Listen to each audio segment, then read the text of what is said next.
how many years before you met her did you begin to date intentionally?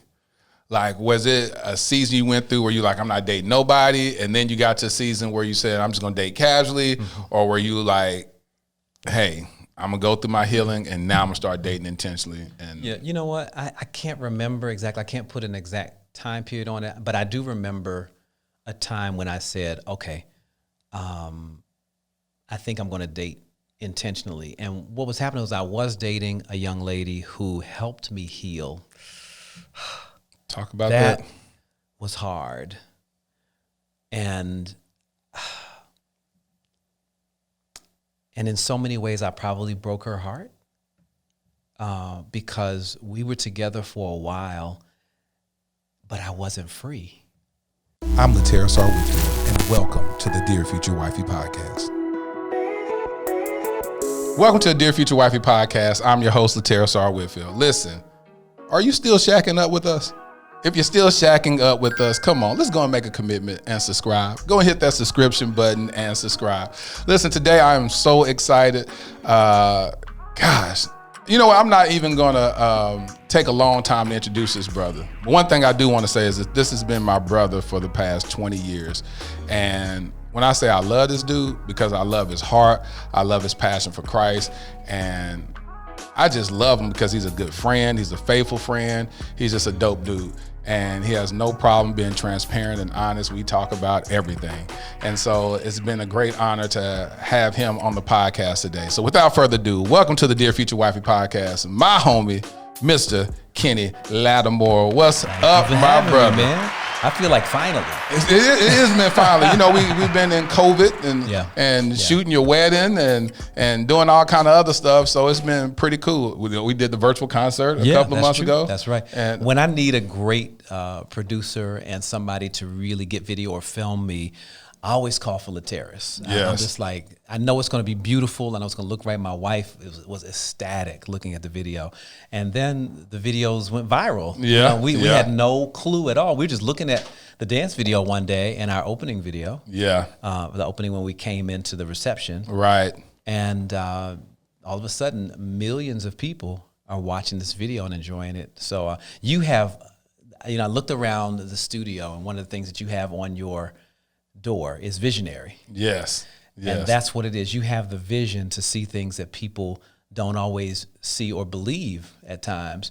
And when the time comes and the season comes and you reveal the fruit of your vision, it becomes something viral. Wow. It becomes something explosive and expansive that touches people's lives. So I am very happy to be here. So what you're not going to do is get me emotional at the very beginning of the podcast. That's what you're not going to do, Mr. Kenny Lattimore. Like, you're not going to do this to me. But yeah, man, we've been cool for years. Yeah. I started working with this brother in 2002. With my first national play, What Men Don't Tell. Yeah. And one of the things that I admired about you is that, of course, in that time, the budget wasn't what it could be. Well, we paid you very well, but the touring accoutrements wasn't afforded to us. And so I remember you just had back surgery or something, and we were on an upright bus. And in your contract, it had, if we were traveling outside of a certain distance, that we had to either fly you or put you on sleepers. And even though I knew that the promoter was in breach of the contract because we was riding like 10 hours, 11 hours, 12 hours on an upright bus, you just said, well, just get me some pillows. Kenny, when I tell you, that's the reason why I will go the distance for you. Wow. I've never told you that before, but it's because of the fact that even in those moments, we just pulled over at a Walmart and we got pillows. We did. And we got some pillows. You're taking me back. Oh my God. We went and got some pillows, and you just propped up and had some pillows, and you went through the brunt of that after having, what was it, back surgery or something? No, you had actually, something with your back? I had, and I still just have to monitor this. My discs in my back and lower discs are inflamed. Yes. And what can happen is they can sometimes herniate, which means they just go beyond. Not only do they bulge at times, but they can actually herniate and come outside of the bone. Oh, wow. And it hurts your nerve and everything. And I've definitely had times when I could not walk at all. But I found different things to compensate. And the pillows definitely helped and all of that. And I didn't want to be separated from the cast. From the cast, because there's something about the energy of a cast and the family and the camaraderie that is a part of the experience, and you forfeit that, if you're not with them.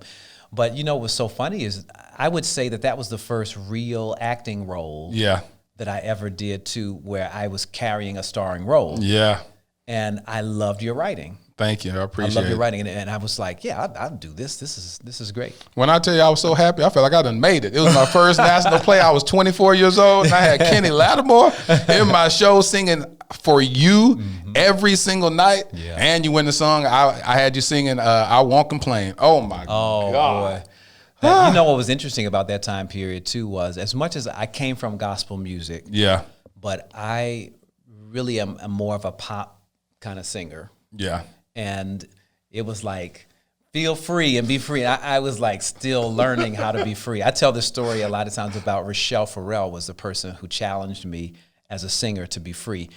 When I was on tour with her just a few years prior to your play, she would say, you're a really good singer, but you're not free, and you can do so much more, and I know you can. So she would invite me to come out on her set and make up parts to one of her songs. She would say, I want him to come out, just make up a part and sing around what I'm going to sing, because I want you to just be expressive. And what is that? It's like, just do it impromptu. Yeah, impromptu. And in theater, we call it improv. Improv. That's what it was like, an improv. So it helped me to break out of a box that I put myself in. The reason why I was in that box was because of coming from classical music. Yeah. You had to be on point. Classical same thing like every single. You better hit that note, and you're proving that you can really sing well when you can hit that note, and it's like you're reading the lines, but you are still able to give of yourself and your interpretation, but it's got to be completely on point what is written. Ken, I'm always impressed when you sing a little. Can you just sing a little bit of that classical stuff? Just a little.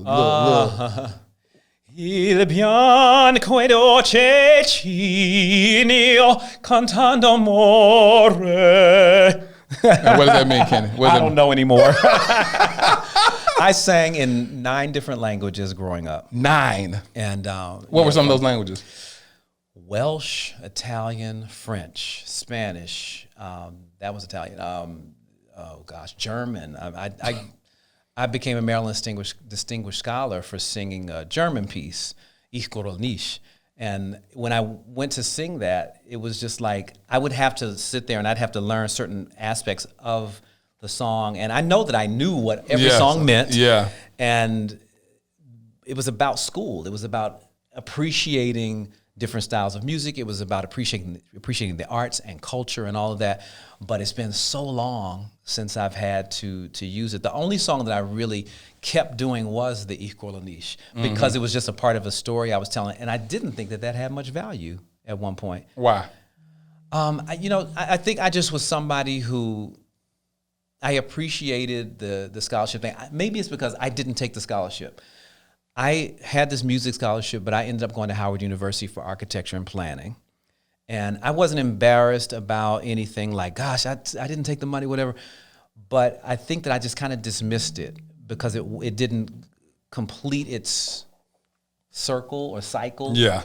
So when I started my music career, I used to talk about it a little bit here and there, and then I incorporated it in my show. And when I incorporated it in my show, it was almost like the audience having this other experience went to another level. Yeah. And I would just talk right through it. Oh, I did this, boom, boom, boom, and I'd sing it. And people were like, whoa, we had no idea. But it helped to explain why I had the sound that I had, why my lyrics were what they were, why my approach to music was what it was. And I've always loved, especially when we did the Valentine's Day show, it was absolutely amazing when you go and show people that you're a singer. Like you're not just some auto-tune made up in the studio performer. You are a singer. Well, and that's what's so dope. Before we get too far in the episode, we're going to drop the title. The name of this episode is called Built to Last. Yeah. Now, Kenny, the reason why I came up with that name or is using that name because you have a very powerful name. You have a song called Built to Last. Yes. And what album is that on? Anatomy of a Love Song. Anatomy of a Love Song. Y'all need to go get that album. Thank you. Because you got some albums out there that people just don't know about. And they come to you and be like, when are you gonna put out another album? And it'd be like, I just put an album out. What are you talking about? Like, like, hey. Can y'all go get that? I keep putting it out. Y'all need to go get it. Right. And so make sure y'all get Anatomy of a Love song and Vulnerable. Some really, really dope songs. And my new material is coming already, right? Yeah. But it has been a couple of years now, and I think this whole pandemic and the quarantines and all of that have just erased a year. It just doesn't feel like we've gone through a whole year and almost a year and a half of not really being together and sharing. But I have a new song called Pressure. It's coming out this week. Yeah, this week. And that's what brought him to Dallas today is because he's shooting a music video. And I said, you know what? If you get some time in your schedule, I need you to come get on this podcast. Yeah. I originally wanted him and Faith to be on the podcast, which I ended up doing later on. But yeah, I definitely want to just break bread. We'll definitely get that in. Yeah. Oh yeah, and you're on this season of Black Love and all that good stuff. Yeah, we're on the season of Black Love, so we have been doing some things together. When you have a beautiful relationship, we're very private people. Yeah. And but at the same time, I think that she recognizes that her life and her journey has been significant in the same way that Dear Future Wifey is significant for you to share your experiences. It empowers people. Yes. So she just wrote a book called Sis Don't Settle. Yes. And it's about taking the matters of the heart and operating in a smart manner and making your decisions. So she's beginning to embrace more and more the fact that she has a platform. God has given that space to her. So I know she'll be on, and we'll probably be talking about life and love and just everything. Let me tell you something, and I'll say this now. I was talking to Faith at the DMV. I was getting Armani his driver's license, his driver's permit. And she literally brought tears down my face when she spoke about how she manifested you in her life and how she got really specific, and she put sticky notes all up in her prayer closet and said, this is what I desire, this is what I want. And I was sitting in the DMV, I said, oh Lord Jesus, this girl's messing me up. I said, God, dog, because of course I know the conversations that you and I've had surrounding love and wanting to be married again, and for God to intricately place her into your life, and she is everything you could ever imagine. I'm talking about every single thing that you could ever imagine.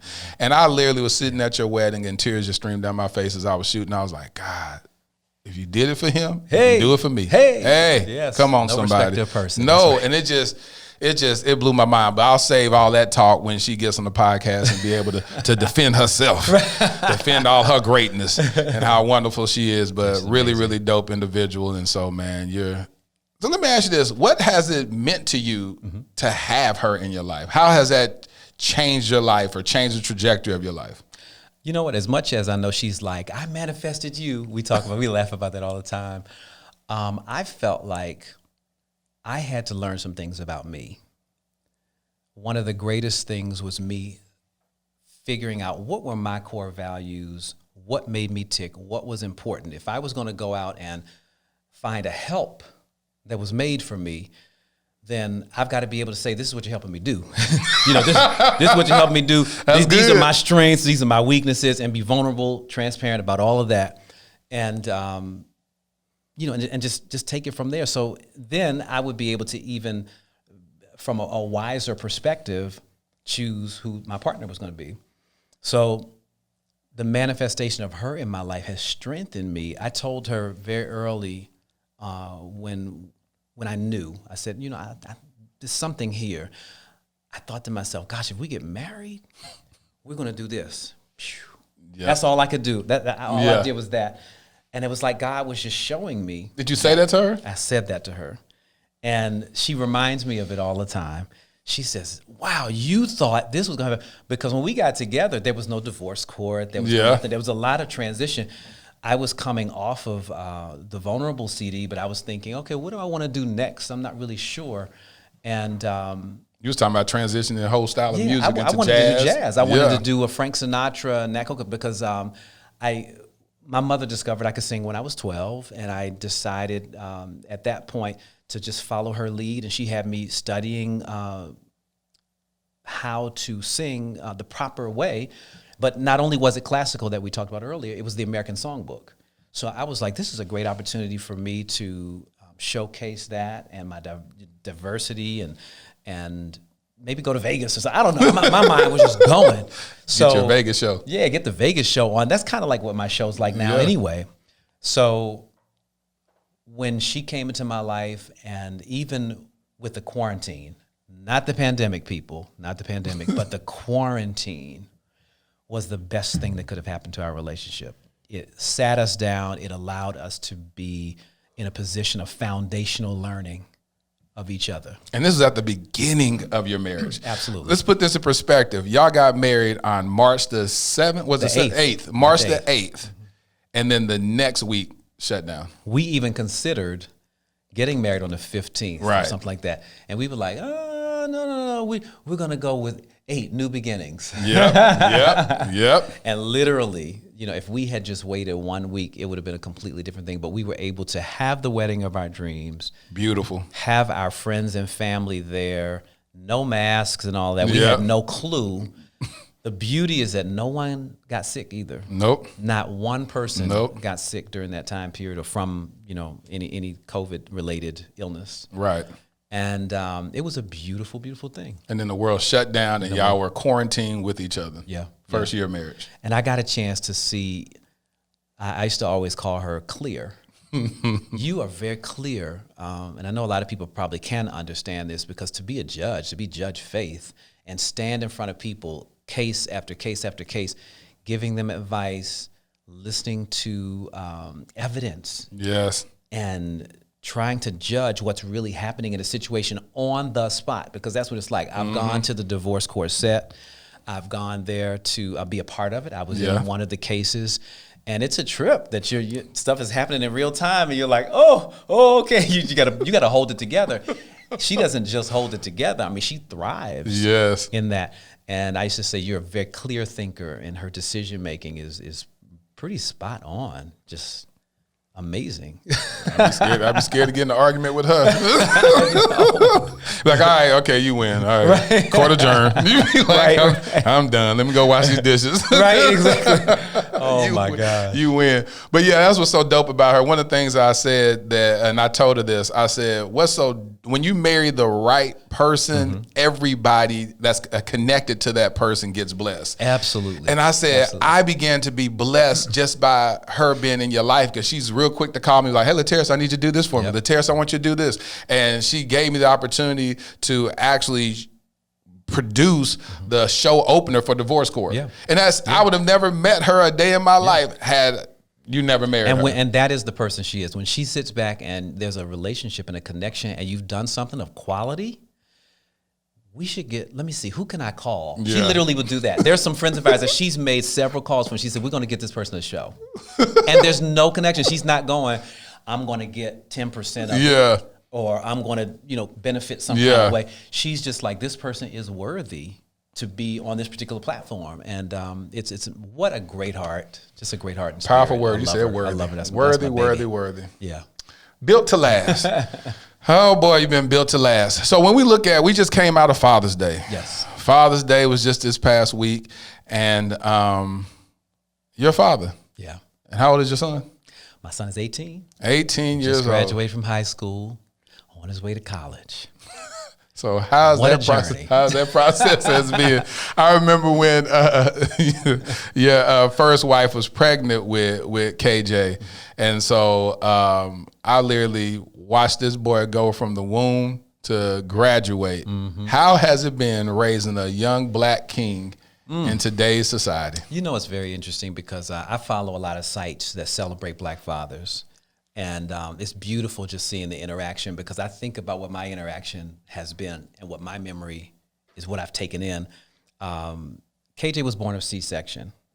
For those of you that understand that means that the mother is not really with the child for several days right after they're born.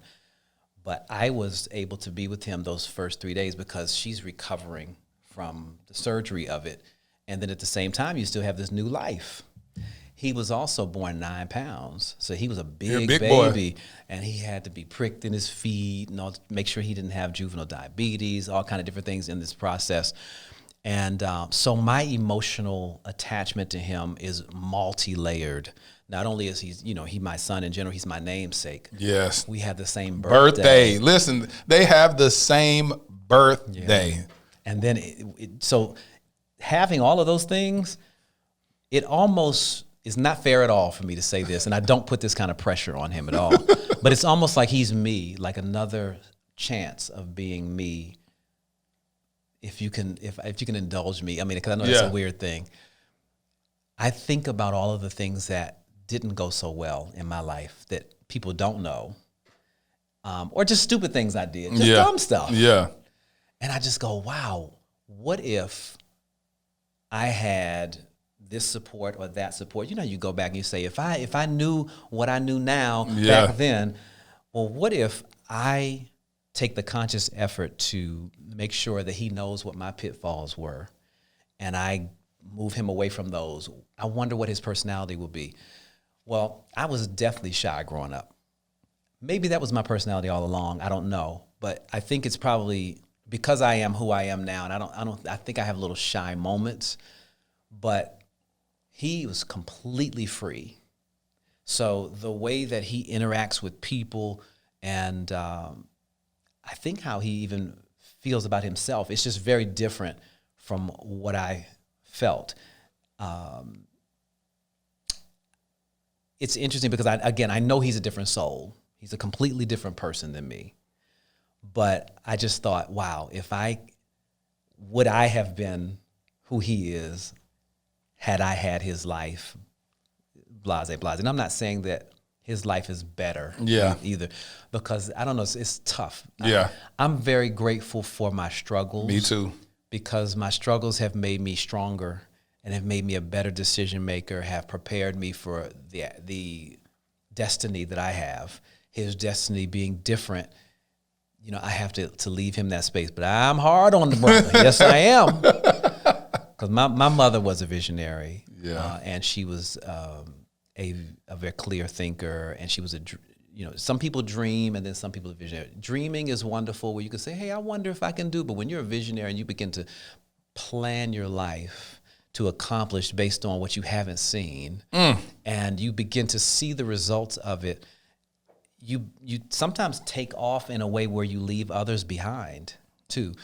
And being in that kind of space and living that kind of life, I was like, I wonder, will my son do the same thing? How he'll feel? It's lonely. Yeah. People used to tell me kings walk alone. Yeah.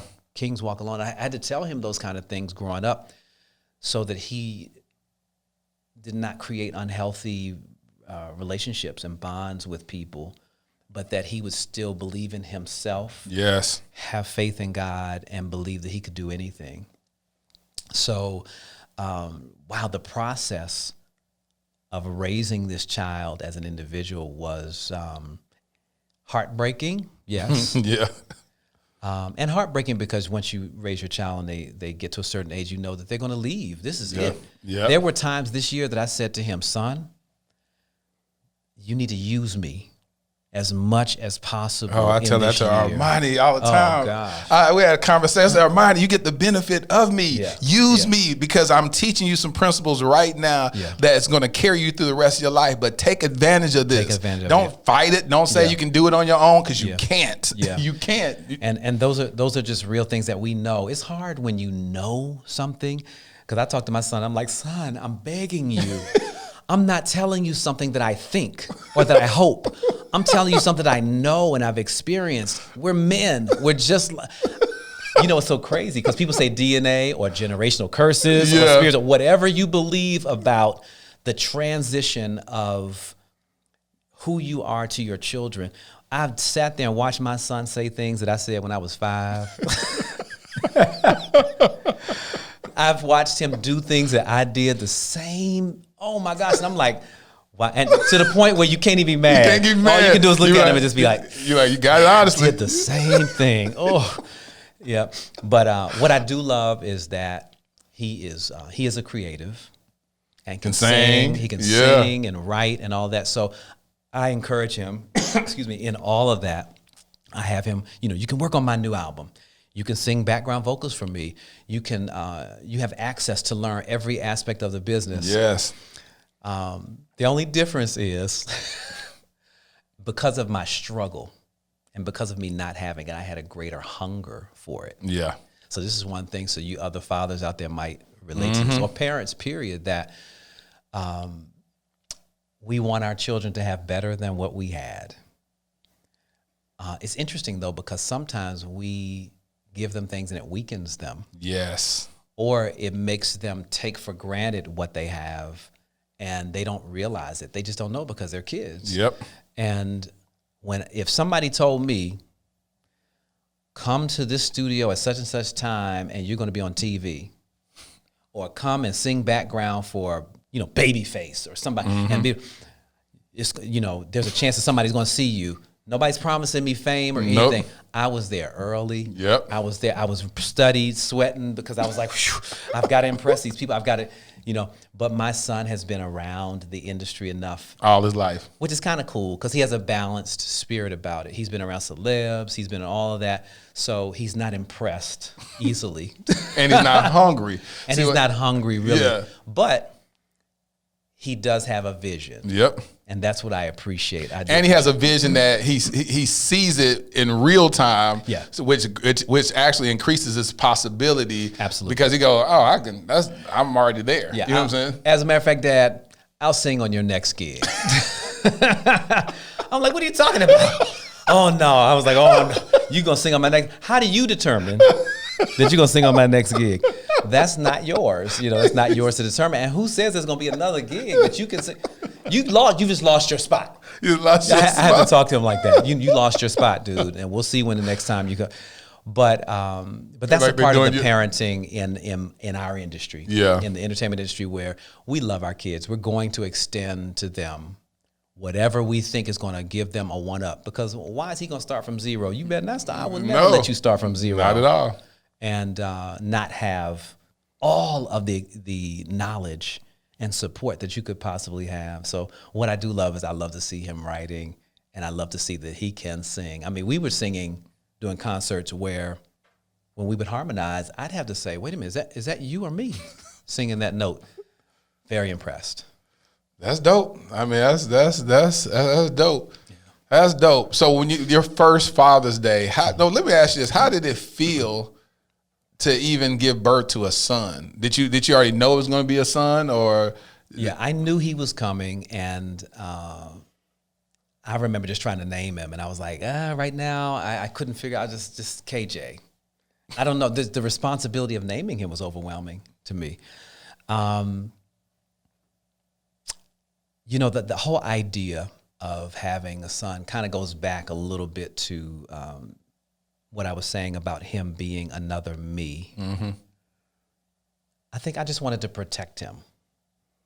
If I'd had a daughter, I don't know what I would have felt then. I mean, of course, I would have wanted to protect her, but I probably would have spoiled her to death. Sit down somewhere, brother. But having my son, it was like we as men, we probably project a lot more than we think onto our kids. And we want them to be these strong warriors. We want them to walk into the room and for other people to be impressed with them. Oh, man, when we got into sports and my son was playing football, he was a beast on the field. Yeah. And I was like, wow. I didn't even play. But when I'd walk in, my chest would be way out like, oh, that's my son. That's my son. He can run fast. And, he's killing people in track and field, went to Junior Olympics. So I just wanted him to be as well-rounded as possible. And again, you kind of compare yourself. You just think about how can he be better than me? How important how important was it for you to establish faith in him, to teach him about God, mm-hmm. and not some general spirituality, teaching him about spirituality, but Jesus Christ is your personal Lord and Savior? How important was that? Absolutely essential. I have to look at myself and say, what do I really know? I don't know much, but what I know, I know. There it is. And to live a life where I've actually stood on the principles. First of all, when people come and they want to question Christianity, the term Christianity, it's like, okay, we don't have to go there. Let's talk about the Bible. My standard for living is the Bible, and I have lived it watching and reading about the example of Jesus Christ. Irrefutable that the principles of the Bible work, and if you follow them, you reap what you sow. All of those, there's certain laws that are universal, and then there's some Bible stuff. Yes, that's a little different. That if you actually follow it, you're going to get the result. I've lived it and seen over and over and over again. So with that being a reality for me, I was like, son, you have to know this now. Yes. Let's pray about this together and watch God act. Let's begin our relationship with the Lord now. And but that also became a very difficult thing, because when sons in particular get to a certain age, they want to prove their own knowledge and manhood. And they're going to question. Children are going to question. Yep. With whatever background you come, they're going to question, well, maybe that was for you. And maybe this is not for me. And blah, blah, blah, blah, blah. You know, they're going to go. So I think that's the heartbreaking part about being a parent, is it was essential that I teach him the principles, read him the Bible, and tell him testimonies of the things that God had done for us, for his family, for me personally, for other family members that he didn't know. Give him testimonies, because the word talks about us being built up by the blood of the Lamb and the word of our testimony. So I was like, I'm going to follow that principle. And he hasn't departed, though. He has not departed from the word. He does not live, or he has not gone through what I went through. I was more churchy. I was definitely more churchy. But that's what we came up like. Yeah. He came up as an entertainer's child, which was a little different. He was at church and all that all the time, but we were churchy too. But it was fun being churchy. It sure was, boy. It was a different culture. The 80s and 90s in particular, where when you relate to others and you're in a safe environment to really give your emotion and talk, but you're hearing back God's principles and God's word, you're built up like crazy. Yes. I don't know that that's what his friends necessarily did. Yeah. I know that he did, particularly very early in his life. My son would have dreams at 6. Really? You know, and it would be like, whoa. It was almost like they were prophetic dreams. And we'd be like, whoa, whoa. You know, but I didn't even know how to cultivate that. So as he continued to grow, I just wanted to make sure that he did not allow anything to stop him, because I believe that even when we talk about vision and writing the vision and making it plain, a lot of things for me was about, if I know the mind of God, like a lot of people feel like, oh, they gotta, we gotta lay on the floor and tarry and roll over and foam at the mouth to communicate with God. That's not my relationship with him. And I'm not saying that there's no time or season that you don't do that. Right. But if I know the mind of God, it would be like knowing the mind of my mother. If somebody came to me and said, your mother said blah, blah, blah, blah, I'd be like, my mother said that? No, my mother did not say that, because I know my mother. If I go out and I do something crazy in the street, I know what the consequence is going to be, because I know what the mind of my mother is. Even though I might go, oh, she's going to probably be soft when I get back, and she's going to be, it'll probably work out in the end.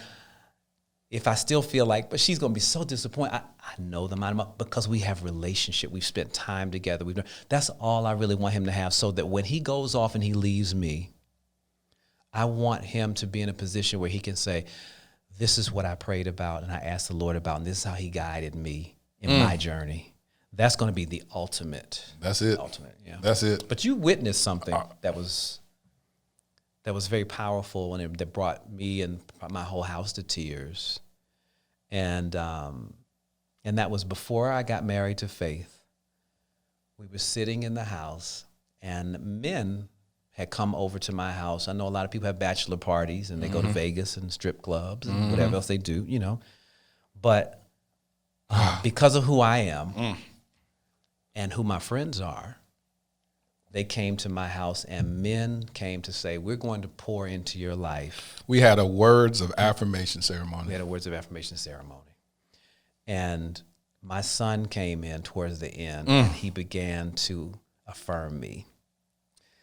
And what he ended up saying was very powerful, because he had witnessed me go through publicly a lot of ridicule and a lot of humiliation, which I could handle.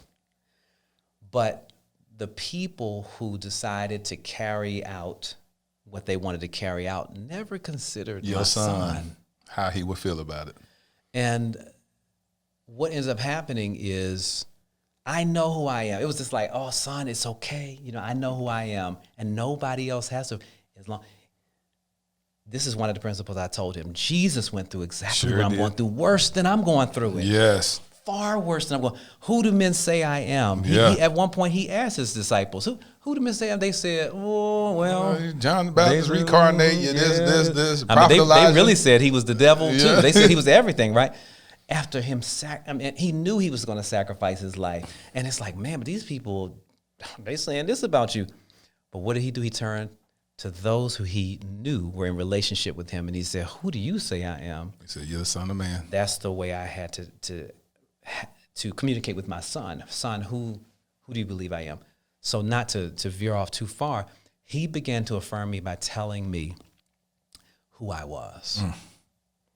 And then he went further to say, people say that I act like you. I know I look like you and all of that. He said, it's okay. That I don't mind being like you. I'll be just like you. Boy, I was on the floor. He was toe up crying. When I tell you I had the camera, I was recording, my hand was shaking, I said, I'm finna mess up this footage.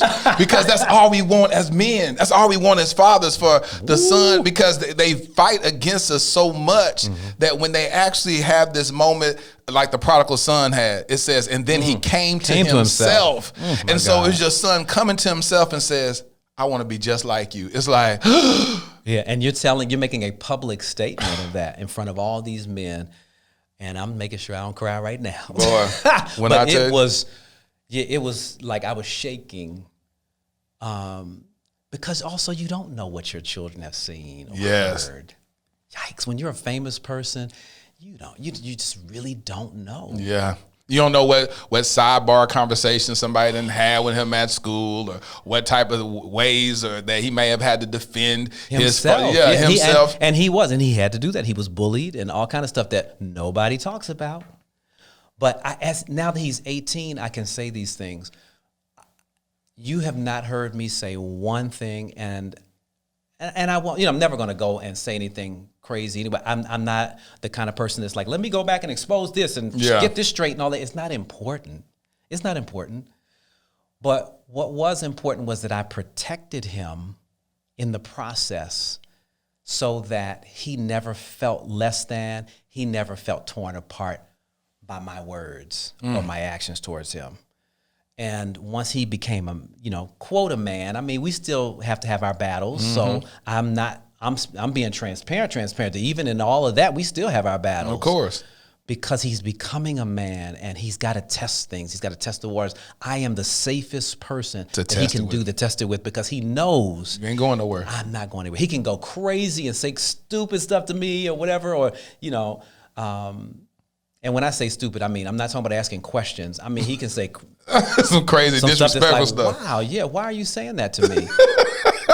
And he knows I'm not going anywhere. And I go ahead and I reassure him, even if I have to blast him out. I say, and this and that, but all right, now. Yeah. I love you, son. Yep. And we'll talk some more tomorrow, or I'm not talking about this right now. Yep. But we'll talk about this later. Yep. And I love you, and I'm angry about it right now, but I love you. Yep. I keep on affirming him in that. It's really funny. So that's what makes the whole process like painful. It's as beautiful and amazing as it is.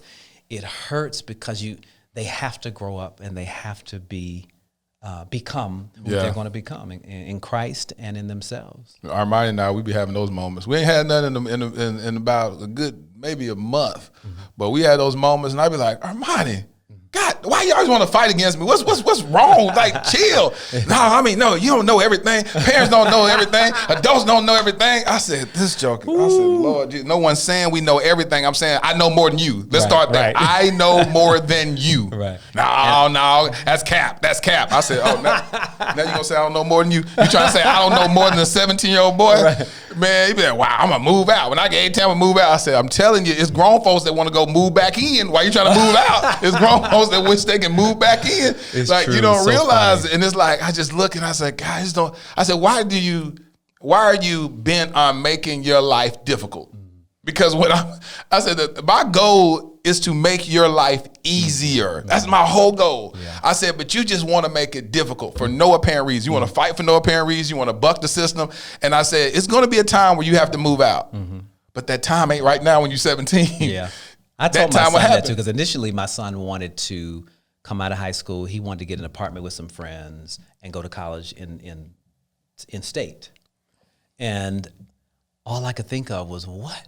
I was like, you don't want the world to kick your behind. I was like, let me teach you. And so I said, why don't you pick a university? And he started talking about HBCUs. I was real happy then because I'm a product of an HBCU. And I was like, HU? Let me take him to another HBCU. So he went around a couple places. He chose a school, and I'll let him make his own announcement. But he chose a school, but what I loved was it was in the country. And he went back and forth. He started vacillating. I said, nah, brother, this country right here is where you need to be. For you because it's a little more isolated. You don't have to be tempted by the city. You need to learn how to be an adult and live by yourself and go to school and have responsibilities and all that without it being so overwhelming. And the responsibility of paying bills is heavy. Mm-hmm. So, going through that process, we still have our moments. But once he goes in, but I tell him all the time, you can do all of what you want and you're going to have my support. Unless, like the Lord, if it's totally against what I know is principally correct, I can't. I'm not going to go in and fake it. And you don't have to like me. How about that? Yep. I think that's the hard part. When he hears me say that, he knows I'm telling him the truth. I love you, but you can hate me. I'm going to still be your father. I'm not afraid of you. Yep. A lot of people, we're afraid of our kids. Yeah. I don't want them to not like me because then, and I'm like, no. He's going to find out the truth. Yes. And when he finds out the truth, he's going to love me more. There it is. And he's going to respect the fact that I stood there for him and I stood up against him. That's what a man needs. He needs me to stand up against him to tell him what's right and what's wrong. Woo. And I have to be okay emotionally. This is the difficult and painful part. There it is. I have to be okay with the fact that it's going to be probably 5 years at least for him to before the frontal lobe develops. Yeah. Maybe 25 or so before he accepts, 5 to 7 years. Yeah. Right? Before he understands that what I'm telling him had value. But when he does, I wrote him a text the other night. I said, I know you're angry with me right now, but once we get through this season, our relationship is going to be completely different than it was the last season. God, that's powerful. And he didn't say anything back. He didn't text me back. But I text him. Sometimes I'm like, this is going to be in writing. And you're going to remember this. That's so good. But that is my heart. Oh, my gosh. My heart is, that's. Was you and old Daddy Lattimore? That's why I got his name in my phone. Were y'all close like that growing up? We were. It was different. I had a stepdad, too, who was fantastic. I did not realize that he was fantastic because I had to go through being an 18-year-old and, grow into my own manhood. Now, this is what I didn't understand. My father is very touchy-feely, emotionally, a different kind. That's the way he is. My dad was organized. He was a neat freak. A lot of times people are like, wow, Kenny's so neat. No, he must have got it from his mom. We associate certain things with being feminine. Yeah. And I was like, no, it wasn't my mom. My dad is like that. Was he military? Nope, and he wasn't military. He just was a particular guy. I think that what happens if you examine who you are, you find out what makes you better I think that his mind was such that organization made him a better operator in life. I am the exact same way. I can run a couple different corporations and still be a dad and still be a husband and all that, but not because I'm good at multitasking. I'm not. I'm a project list guy. And I can go, and if you put your stuff on the list, all the stuff on the list is going to be gone. I will run circles around people who will be, oh, I'm trying to multitask this, and I'll be like, oh, well, that's done, and this is done, and that's paid, and this is gone. And I learned that worked for me. I remember you called me a week before last, and Faith had a list, or had one of the things on the list for you to call me to see if I did the trailer for the thing. Yeah. He's like, yes, I got to check off this list. I said, wait, come to me all corporate America. I have to look at this. I want to see, has the video been done yet? I'm like, well, we're working on the edit. I'm just trying to see when we'll have that. Faith wants to send it out to some people and this. I said, this feels so list-oriented. And that's what it is. That's exactly what it was. And that list presents great results. Yeah. That's good. And that's what I want to get to the point to. I can't get myself still to write a list so I can remember. I can't remember to write a list so I won't forget. Well, whatever you're doing is working for you. Maybe it's working. But I can be 10 times more efficient if I create a list or get someone else that create a list. Maybe wifey. Yeah. That's what I said. I said, yeah. And that's what I'm talking about is to have, that's what the helpmate looks like. Yeah. Is to say, this is where you're deficient. Yeah. I'm great at this. And then you look back and be like, wow, okay, my life is running a whole lot smoother because I was missing that puzzle piece. Because I guarantee you, if I have everything figured out, what happens with a lot of people is that they figure out a way to do everything by themselves that they don't even know how to make space for it. Yeah, right. for the spouse. They be like, I got this. No, let me. I do this better than you. Let me do this. No, let me clean this up. No, I'll make up the bed. No, I'll go cook this. You're like. Yeah, like I don't know space, and then you'll always see that separation take place, and divorce is inevitable because the person doesn't find room to be in that person's life, to be in an actual relationship. Man, it's absolutely crazy.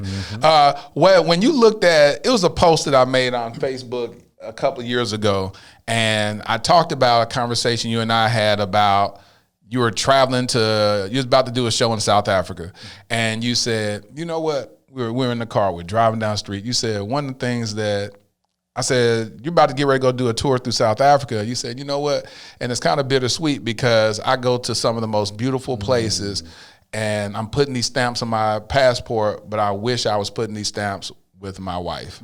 Why was that important? I mean, you a single man, you're an eligible bachelor, you know what I'm saying? You can have a different girl every night. You know what I'm saying? Be like, all right, I'm lonely. You're gonna be Saturday, you're gonna be Sunday, you're gonna be Monday. Why is it that was important for you to share space with a woman? Relationship memories. I always tell my wife now, oh no, we've got to make a memory. It's all we have. I mean, really, besides leaving this earth and being in heaven or what have you, this is it. We don't take these marriages into heaven. Ooh, Jesus, that's a whole different topic, because I think people think about that like, oh, I'm gonna be married when I get it. Yeah, you are. You're gonna be married to Christ.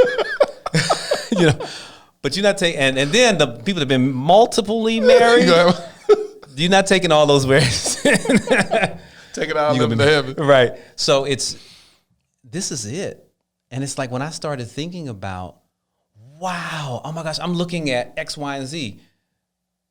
It just felt like it would be so much more powerful sharing this experience and exposing somebody that I loved to the incredible lifestyle I was living. It could be a hotel room that would just blow my mind. It would be like, wow. I remember going to do an event, but they sent me to, and I was able to share this with my son because I took KJ to Africa with me to a couple different countries, but we were in Durban in South Africa.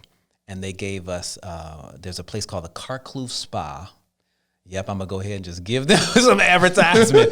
The Carkloof Spa was amazing. So if you can imagine, they shut down the Carkloof Spa for me. Yeah, see, let me tell y'all something. See, Kenny Lattimore is a big deal in Africa, in South Africa.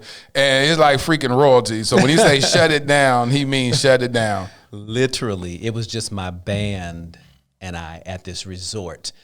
The resort had all these different villas. So all of us had a villa, and the animals roamed free, And they also had safaris and different things, the personal chef, just everything. You seeing animals just walk around? Oh, yeah. And they also had literally the spa, a huge spa. So my 10-year-old son was having his first spa experience. He was getting body wrapped at 10. I'm like, wow, what are you doing getting a body wrap? I'm getting a body wrap today, Dad. Oh, okay. While I'm doing my interviews or what have you. Oh, yeah, they're doing my toes. I don't know. I like this. I don't like that. But again, it's the same thing. As much as now my wife, if I had been with Faith, I know she would have appreciated it on a tremendous level. Not that my son didn't. Yeah. I got probably more of a kick out of watching him. Yeah. In a floating round pool, relaxing at 10, But when you see amazing things, it can kind of come back to like even what we feel spiritually. When you have experienced something amazing, you want to share it with somebody. If you know that the love of God has changed your life, you want to tell somebody and say, this can happen to you too. And then you want to iron sharpen iron. You want to talk about it and share the experience. Did that happen for you too? This happened? And that's what my relationships have always been about. I have relationships with my friends that some of them I went to elementary school with, junior high school. When I think of the people that came out to the wedding, a lot of those people I'd known 30 years plus. I was hearing guys at the words of affirmation ceremony. That's just the name we're going to call it. Sure. And they were like, I went to high school with him and this, and I've known him since. And I was like, wow, this is so dope. And then anything anybody else has to say just doesn't matter. It's like strangers out here saying crazy stuff and making up stories. And you're like, wow, that's what they're saying about me. You got to walk away from that. Yeah. And you want to get to a reality. My reality was that I have always lived an amazing, incredible life that was so blessed. And I never felt like I was better than anybody else. I didn't feel like I was always the best singer in the room. Lord knows I wasn't. But I would be given the opportunity. But I know that it wasn't just about singing. People want a good person around. People want to work with folks that are easy to work with, who can do good business, that are clean about certain things. It makes the experience better. Yes. So having all of those elements, living that on a daily basis most of my life, it allowed me to be in a position where I never felt like I had to justify any foolishness. I was like, oh, yes, people can say and do whatever. And when the truth comes out, it'll just come out. Exactly. And I don't have to bring it out. They will live it, or they will experience something where they have to just come clean and just be like, you know what, let me do that. So surrounding yourself with great people who relate to your experience. I would hear other men say, oh yeah, my wife and I just went to the Dominican Republic or to Turks and Caicos. And I'm sitting there like, wow, that must be amazing. But being a singer and being a single singer out on the road and all that, I think that I was probably fulfilling their fantasies. It was like you kind of always want what you don't have. Yeah. They're like, if I was you, I would be doing this. Yeah, they'd be clowning. But they were like, that's why God didn't give me this gift, because I'd have killed myself. Kids all over the world. Kids all over the world, which have been destroying people's lives, But it's amazing. I am grateful, though, to have Faith, because not only has she increased my literal faith, but educated. So the level of our conversation and the things that we talk about is stimulating, like, constantly. And I know that we'll go through some times and we'll go through things just like everybody else. Yeah. Everybody goes through changes and shifts, and it is because we're individuals. But it's about respecting each other through that. I respect her as an individual. And she'll tell you, it's not much that I complain about. I don't think I complain about anything. I just go, oh, this is how you feel today, or this is how something is. I'd be like, oh, okay. This is a reality. And if that's how you feel, let's acknowledge it. I want you to feel heard when we're talking. I don't want you to feel like, because I can be like, oh, no, we're not going there with any kind of conversation with my friends, whatever. If it's something that I don't think is appropriate or something like that, my son, whoever, I kind of cut it. I shut it off, which probably irritates folks. But the people that know me know that it's like, I'm about, is this going to edify us? is what you're bringing to the table right now going to build us up and make us better? What we're talking about. If it's not, we don't even want to bring it into our circle. We don't want to bring it in our circle. And I love it because faith brings so much positivity and light to our lives. It's just amazing. And I'm learning. I'm just learning a lot from her. How did you know that she was the one? I mean, you dated women. How many years before you met her did you begin to date intentionally? Like, was it a season you went through where you like, I'm not dating nobody, and then you got to a season where you said, I'm just going to date casually, or were you like, hey, I'm going to go through my healing, and now I'm going to start dating intentionally? And yeah, you know what? I can't remember exactly. I can't put an exact time period on it, but I do remember a time when I said, okay, I think I'm going to date intentionally. And what was happening was I was dating a young lady who helped me heal. Talk about that. That was hard. And in so many ways, I probably broke her heart because we were together for a while, but I wasn't free. So when we were going through that dating stage, I was like, I'm not ready to really be in a relationship, even though you're fantastic and you make me feel great. But I remember when I first went out with her, I said, you know what?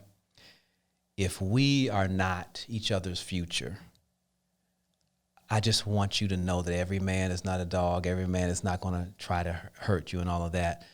And I want to be healed of the things that I've gone through as well. And you've already begun that part because just her affirming me as a man. So that relationship didn't end. I promise you, I try to love. If I ever loved you, I will love you to the end. Unless somebody else would have to break it. You'd have to break or breach the relationship where it's beyond repair and irreconcilable. Mm-hmm. But and sometimes that happens. And I do have some of those where it's not healthy to go back, right, and try to reconcile. Sometimes you forgive people and you move on. Yeah, but I could go back to almost everyone I've dated, and they would have an open door. Whether they're married now, whatever, they would be like, "This was a good dude. This guy actually loved me. He was a fool back then, but he, whatever they had to say, because you grow up. Yeah. I've done some crazy stuff, and as a kid growing up, and even as an adult, I've done some things that I feel like, oh, that wasn't the greatest thing. That wasn't the best decision. But I always treated people well. Yes. Nobody can say, oh, he did this to me, and he didn't. Not really. Yeah. They can't say that in truth. Yeah. So it's interesting just looking back on that and just embracing the growth. And then they grew too, I'm sure, Yeah. But I'm the kind of guy too that I sit down with you and I have the conversation. Maybe years later. I remember when I did the song Push.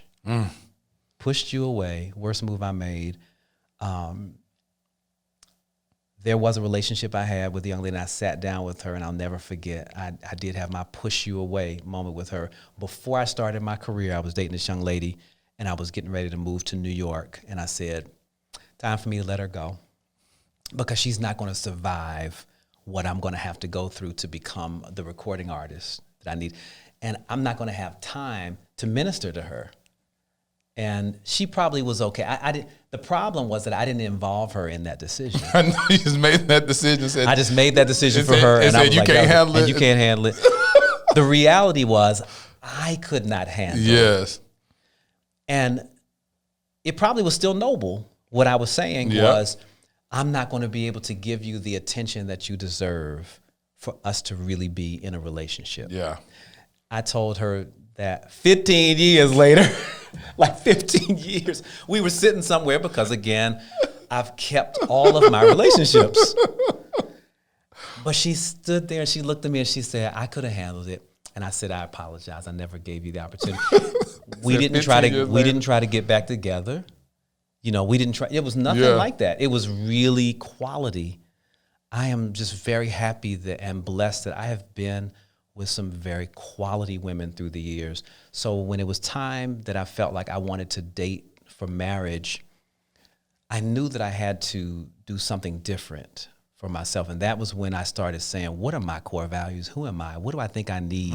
What are my quirks? What do I have to immediately expose to see if she's okay with it? Because if she's not, this is a part of who I really am, then you know it doesn't work. There it is. And Faith uses this word I thought was so brilliant because it softened things a little bit. We're just not compatible.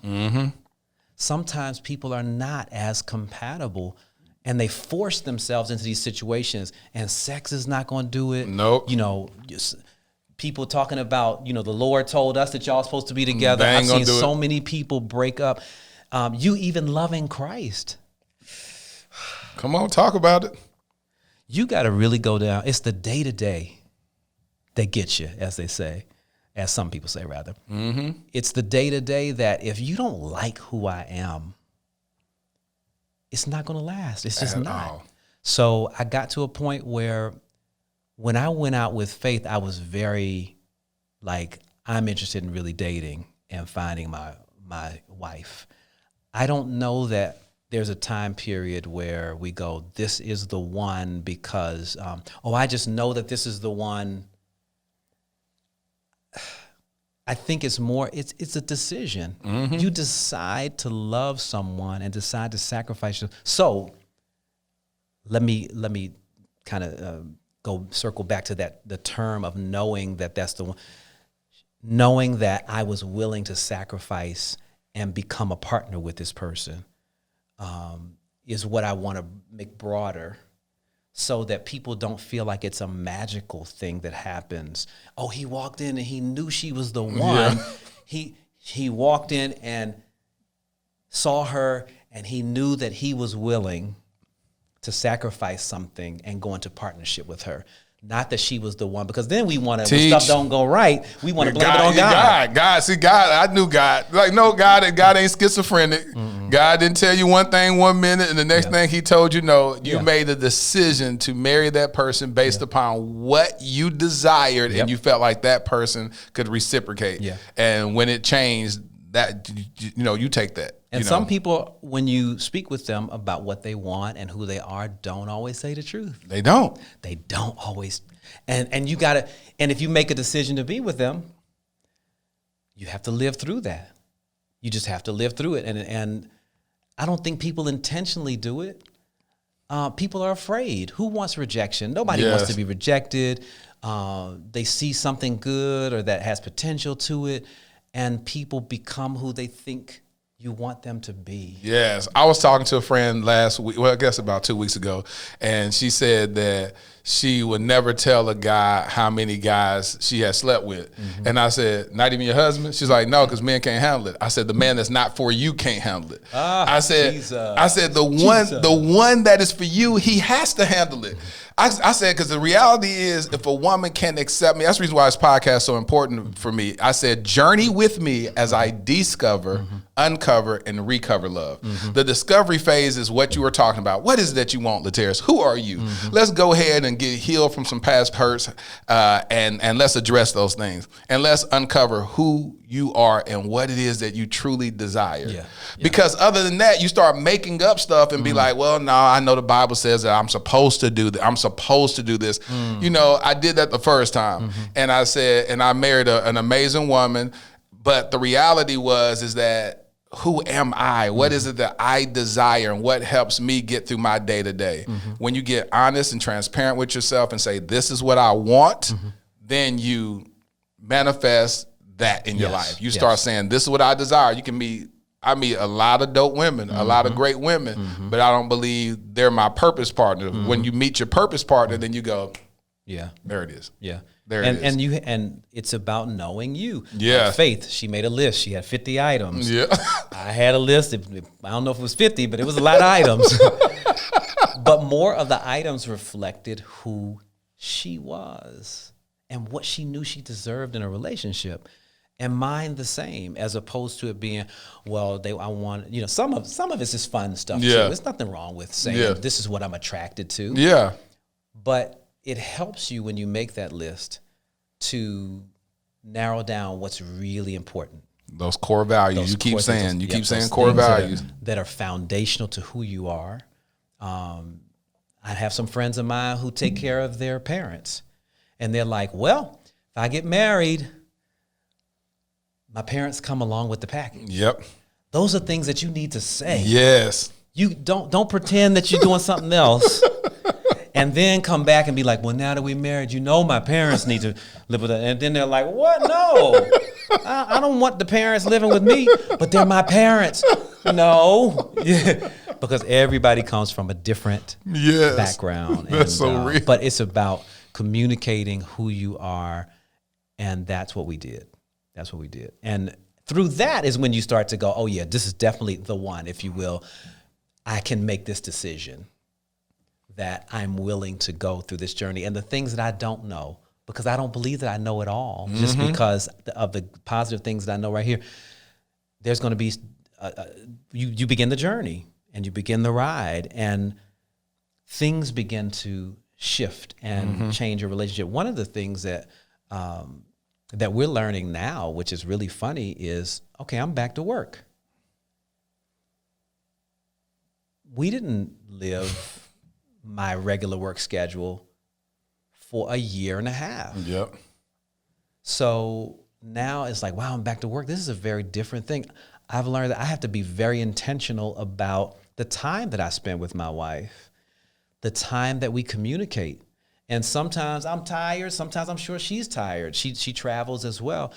But we make time. And if we're exhausted and we know that, there has to be some way that you just connect in general. It could be, you know what, babe, I don't have a whole lot of time to talk, but I just want you to know how much I love you. I'm proud of you. I know you're doing such and such and such. And how was your day? My day was good. It was blah, blah, blah, blah, blah. You have substantive conversation so that there's some kind of connection that is intentional before you start rolling off and doing your other thing. And yeah. Or how about, I haven't seen you in a minute because you've been on the road, I'm on the road, I'm coming there. Because there's certain things that success allows you a lot more options. Yes, it does. Than struggle. Yeah. So, we're blessed to have that option, but I believe that God gave us that. Yes. Promotion comes from the Lord. That's why I talked about people that could out-sing me, but promotion would come from God. And favor is not fair, as they say, as we say in the church. So what we look at now is the opportunities to be with one another. We just don't take it for granted.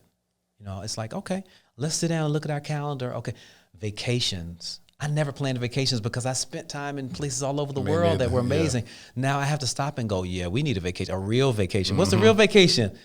Where I'm not singing. A real vacation for me is not going to Cabo and singing at somebody's wedding. Yeah. That sounds amazing, right? Yeah. I may get paid a whole lot of money and I might be able to sit on the beach for a little while. Yep. But just the fact that I open my mouth to sing. That's a thought you had when you got married. You said, I'm not going to sing at my wedding. You said, everybody thinks that I'm going to sing the faith. But no, I'm not going to work on my wedding. Right. But, I was like, Kenny, how's that work? You're like, because I'm singing, I'm working. Right, I'm working all the time. So I was so glad my good friend Stevie Wonder came to sing at our wedding. Did. Because it was like, you sing, you're like the wedding singer, if you will. Who sings at your wedding? So it's got to be somebody amazing. It's got to be somebody. It's doggone Stevie Wonder. Stevie Wonder shut it down, and it was okay.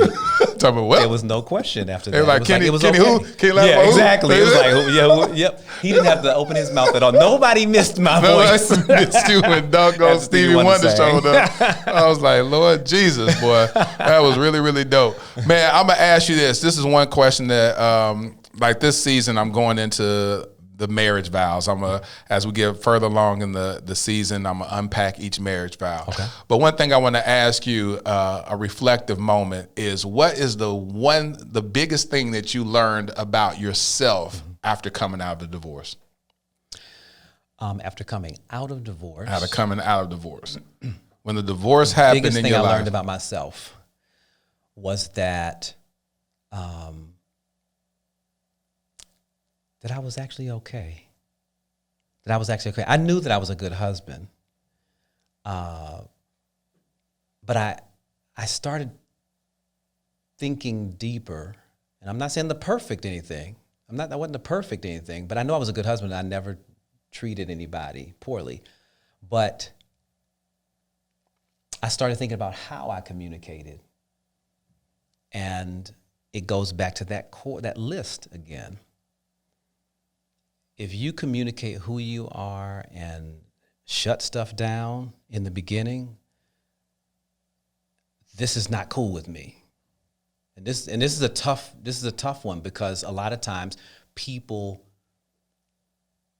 want to create peace. We as men, we don't want friction in our house with our wives, no. But I always wanted to create peace. But God said to me one time, Kenny, you are creating a false peace in your house. And that's when I was like, whoa. I didn't know what to do with that initially. But when I came out and I realized, gosh, it was so many things test you and prove who you are as a person.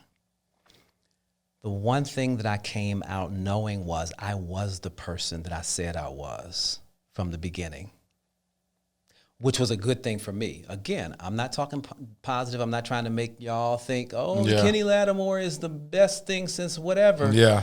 But I'm telling you the truth. When I came out, I said I was who I said I was. That's it. And that was all I could give, and that was all I could be. And that was okay. So it made it even more significant when my son came to affirm me, and he said, it was almost like him saying, I like who you are. Yep. You are who you said you are. Yes. My son had to say that to me. Yeah. You're who you said, Mm-hmm. And that also released me. It did. To a degree where I felt like I can really marry Faith. And there is another level of depth to this whole thing, that my son is going to be okay. Yes. In this process, because he understands who I really am. That shuts everything down. Nobody could say anything else to me after that. Man, when I said I've watched you go through, I was around when you first got married, the first few months of your marriage, when you and I started working together. Because you got married in 2002, mm-hmm. and you went on tour with me.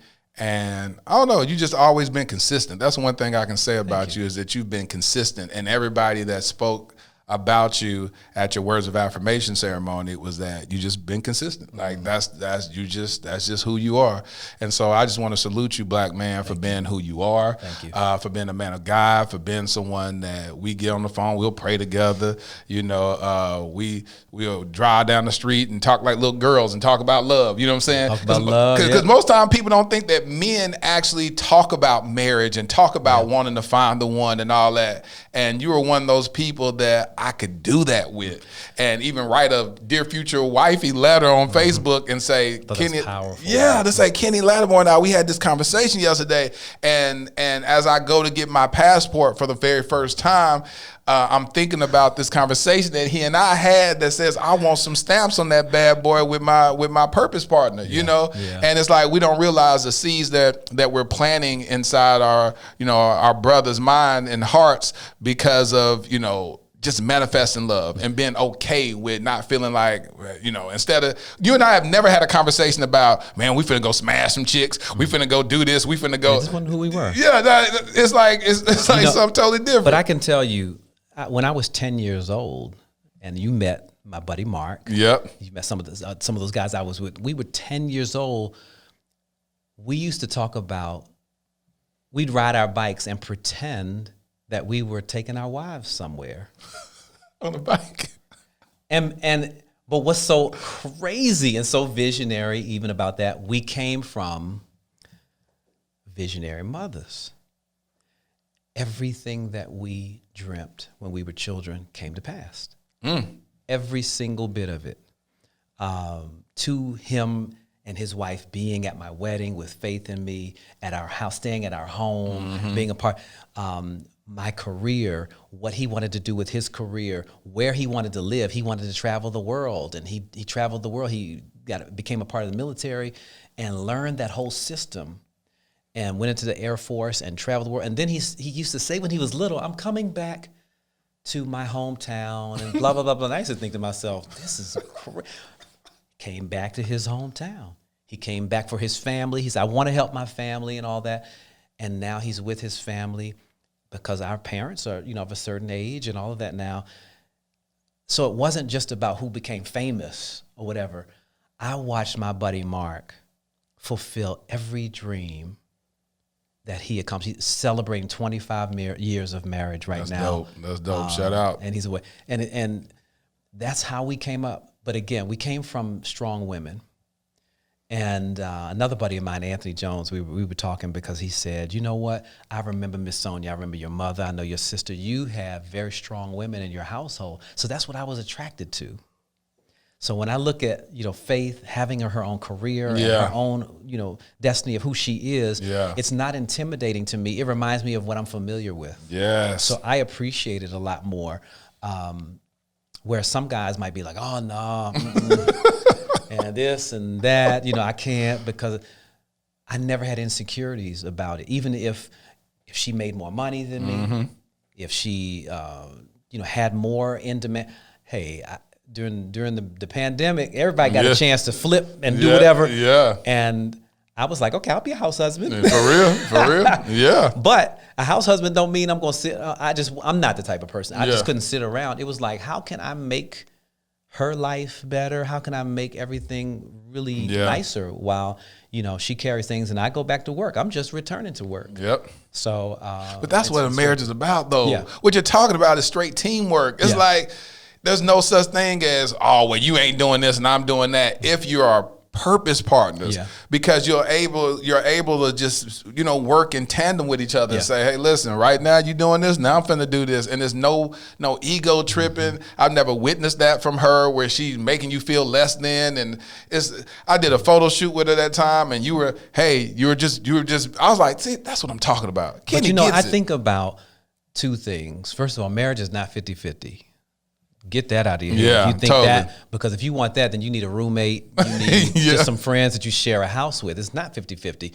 It's whoever has the gift goes in and they may have to carry the load as a partner. But what I have experienced in life is having people as assistants. I have been fortunate enough to be the boss. Mm-hmm. And when I look at my wife, I think about what would I want? So I'll never forget going down to the divorce court set for the first time, and I was her assistant for a week. That's good. And I said, I'm going to set the standard. There it is. So that when she has whoever comes back after me, look after her, she's going to have a roadmap in her head about all the things that make her better at this. So I'd get that. I'd be standing there with her robe. Literally, after every case, we would take that robe off, and I would stand there with it. And I would wait till she came back out, and when it was time, we'd hook the microphone up, and she'd go out if she needed me to look at cases. And I wasn't good at all that either. But think about it. But listen to this. I want to remind you of something. She had you look at what?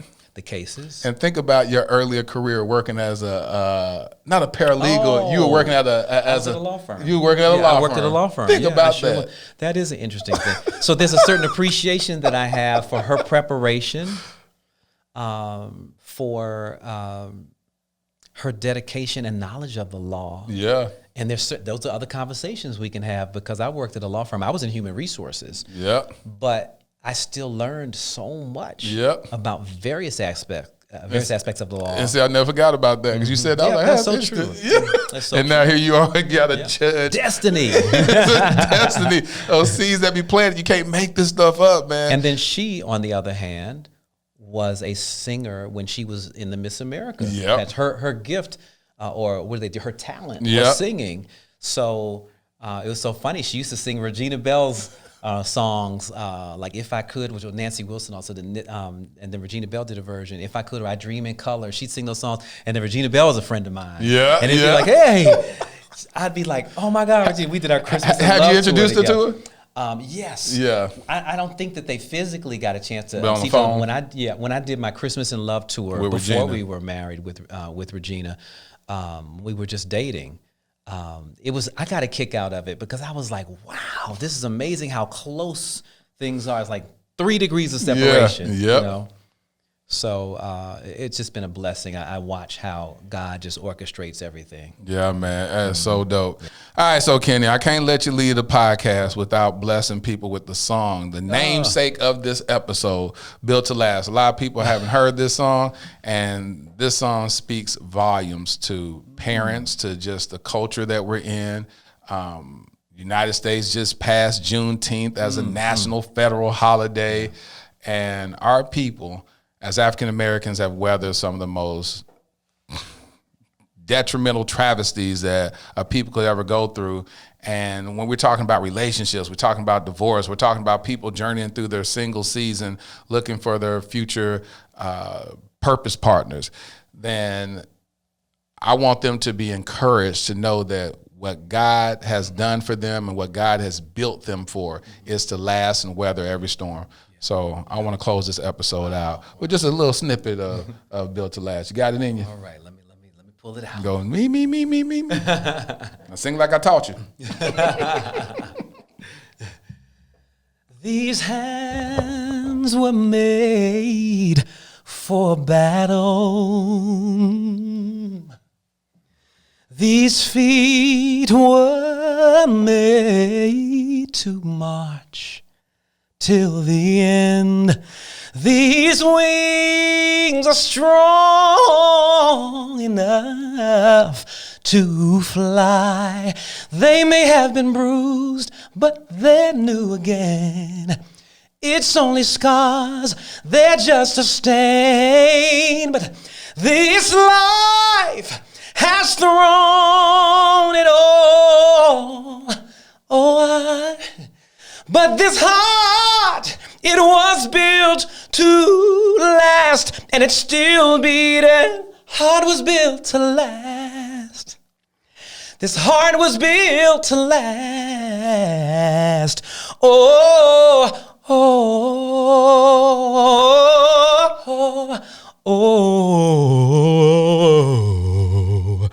This heart was built to last. Man, your behind can sing. Let me tell you. See, God, when I say certain gifts, Lord Jesus, boy, if God, let me tell you something. If God gave me a voice like that, people are like, shut up, Laterrence, we get it. You can sing. God, dog, we get it. We get it. Thank you so much. Man, listen, thank you so much. It's been such an honor to have you on the Dear Future Wifey podcast. Everybody, make sure that you go download the single Pressure. Pressure is everywhere where you buy your favorite. Listen, don't just go listen to it on YouTube or somewhere. Go buy the song. This brother, you're planting seeds in good ground. This is my brother.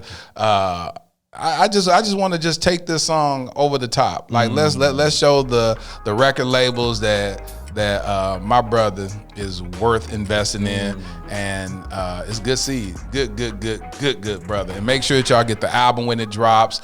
Make sure when the video is released by my boy Kawan Burton, who directed the video. Make sure that y'all let this video go viral. So listen, Kenny, I enjoyed having you on the podcast. Thank you so much. Thank you for blessing the listeners. Y'all give it up for Kenny Lattimore.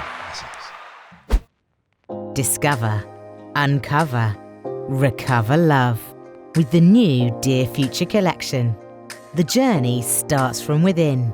Let your inner thoughts find freedom on the pages of this richly hued Dear Future Blue Sapphire Edition genuine leather journal. It features a cross-stitch spine and luxurious cording to bind your deepest insights. A great accompaniment is the Dear Future Luxury Bamboo Fountain Pen. There's nothing more intentional than the writing process of a fountain pen. This is an elegant writing work of art. Join the thriving community of fountain pen enthusiasts and purchase one today. These exclusive items and more are available at dearfuturewifey.com.